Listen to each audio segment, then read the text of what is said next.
5.5 weeks ago, I opened Black Joy Kitchen on the island of Martha's Vineyard.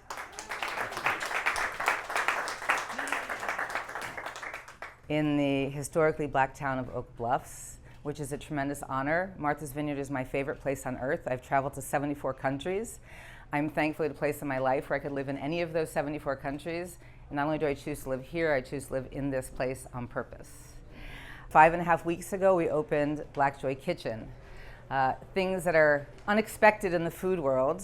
Tonight we have a wait list of 276 people growing by the minute. We are fully booked through September 16th. We have had hundreds of requests to open our book already for 2026. And we have had offers to open in Atlanta, LA, Miami, New York, and London so far. This also means we are 70 days old. Think of a 70-day-old baby. Think of how you feel about that baby, right? You're like, oh my gosh, I created a miracle. It is unbelievable. I can't, that's 80% of the time, right? You want to show it off to everybody. Look what I did. Look at her. She's so amazing. And 20% of the time, you were exhausted, that baby is cranky, and you keep thinking, I just want some sleep. So that has truly been the reality of this experience in birthing a restaurant. But I want to say a few things before that. So brown paper bags, ebony challah, and food is a bridge. And actually, my wife would be very upset if I did not say the following. She is in finance, which is since we have opened, our average growth in revenue daily has been 23%. And like many of my favorite artists have said, but probably DMX more than anybody, right? It's not about the dough, it's about what you stand for.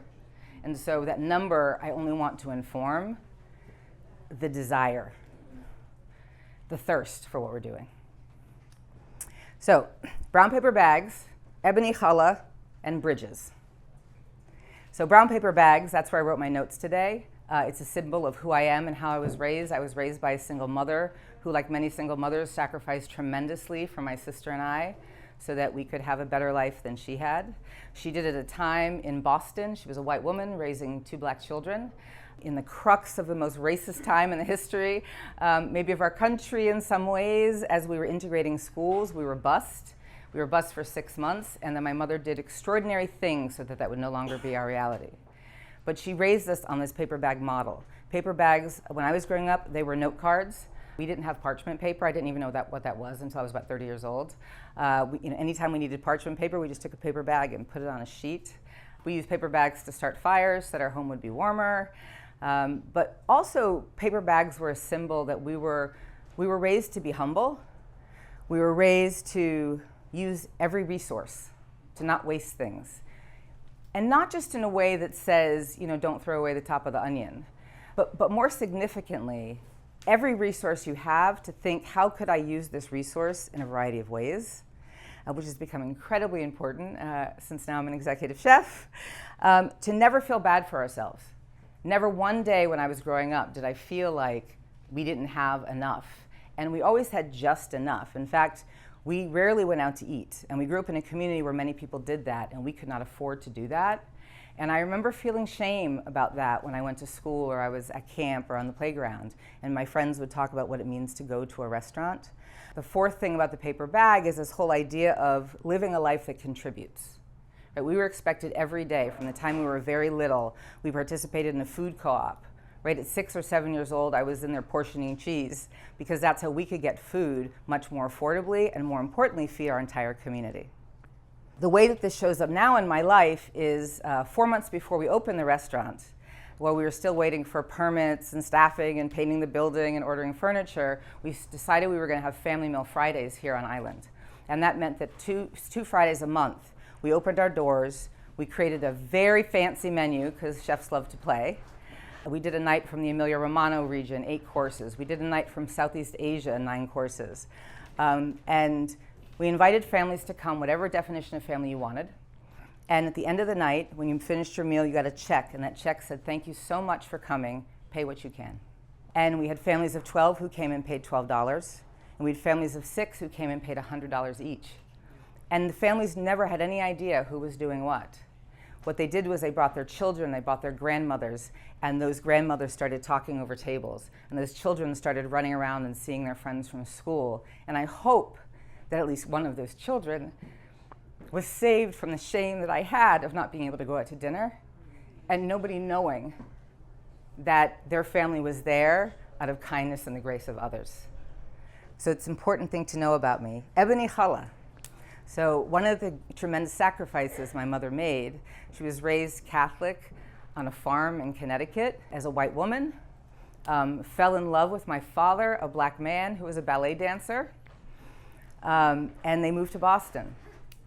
And when it was clear that that was a life that was no longer going to work well for both of them or for our family, my white mother took her black children and had to figure out how to safely raise us. And fell in love with the community of Brookline, Massachusetts, which at the time was doctors, lawyers, professors. However, there was a small pocket of Orthodox Jews there. And one day she heard that they had housing. And she talked her way into our family living in that housing so that we could be raised safely and well. And this morning, one of our collaborative partners, Wampanoag elder, Chef Julie Vanderhoop of Orange Peel Bakery, delivered to me something that we've been talking about and collaborating on for months, which is my first loaf of ebony challah. And so it was just extraordinary to have that experience and all the parts of me coming together. While I was raised, deep within a Jewish tradition, by the time I was 11, I'd also read every single Harlem Renaissance author because I had a godfather who made that important. And now food is a bridge. When you think of a bridge, I want you to think of perhaps the Jaws Bridge that people jump over or the bridge you drive over to get to the ferry in Vineyard Haven. There's this idea of crossing over, going from one place to the next, choosing to make that passage. Bridges are ways that have connected me to my community. They've connected me to new cultures around the world. When I was 15, I traveled to Ecuador for the first time as a public health volunteer. I spoke 11 words of Spanish. I had full confidence that I was going to be fine until I landed and realized that 11 words might not quite make it, and therefore I probably had to do something else, and the other thing I did was food. When I landed in Tanzania 5 years later as a study abroad student, that's what started to connect me to my brothers and sisters, because like many African Americans, I arrived on the continent thinking I was just going to get right into my groove, and that was not actually my experience. Food is how I got into that groove. Black diasporic food. Black diasporic food. Black diasporic food. I say it 3 times because I want it to roll off your tongue. This is a new category of food that we are creating.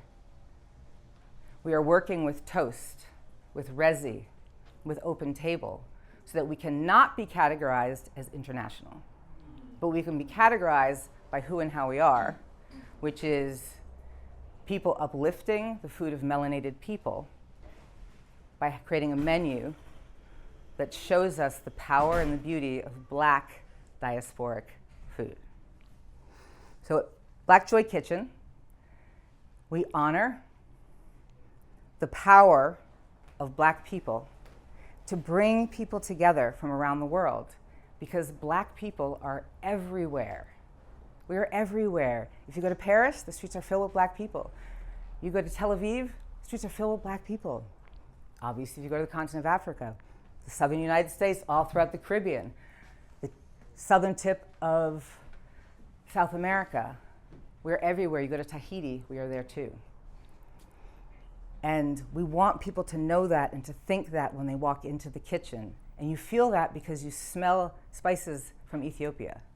And you might smell esese that is in one of our dishes from Cameroon. We hope you will smell the barbecue sauce from Georgia. And certainly coming soon, a little bit of gumbo, right, from our friends in Louisiana. This is what we want for you to experience. We want you to think about the communal nature of food. We want you to do that because oftentimes when we have overflow, we say to our guests, we have tables outside. And the most common thing we hear is, oh no, we want to be up in the party. They want to be inside where all the people are, because that sense of community is so significant. When we think about the communal nature of food, one of the most significant realities of Martha's Vineyard is that we have the polar bears here. right? Been around for 79 years. Originally started with African American domestics who were here on the island, who met early in the morning because that's when they were available to swim, and swam together for safety. And to this day, on Monday mornings, they hold a breakfast for the community. And it joins people literally from around the island and around the world around food, the sense of community. When you walk into the restaurant, I say this to tables all the time, we want you to taste the barbecue sauce from Georgia and the dorawat from Ethiopia and Somalia, and to notice that there's a similarity in those flavors. And we want you to ask yourself why. We want that to be a conversation that you have at your tables, and we hope it's a conversation that you're actually going to start having with yourself. People always ask me every night, why did you open Black Joy Kitchen? And my answer is always the same. I opened Black Joy Kitchen to connect us to one another and to connect us to ourselves. What we hope will happen, our greatest desire when you leave our table, is that you will actually know more about yourself through the food journey that you experienced. I found myself a month ago speaking to a guest, and then again recently, a few nights ago, and they were telling me that they had this bizarre attraction to a special pepper from Cameroon. And if you haven't tasted the pepper of Cameroon, it is really fantastic. It's smoky, it has cherry notes to it, it changes the flavor. And yes, I am going to make a very bold statement. Of all the jollofs in the world, and I love every single one of them because I'm a rice addict, it is the jollof from Cameroon, which is actually my favorite because of that smokiness and that complexity of that pepper.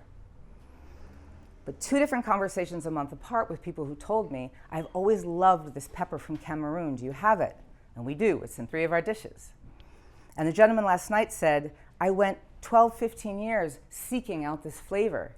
And then I did my DNA test. And then I realized that on both my mother and my father's side, my people are from Cameroon.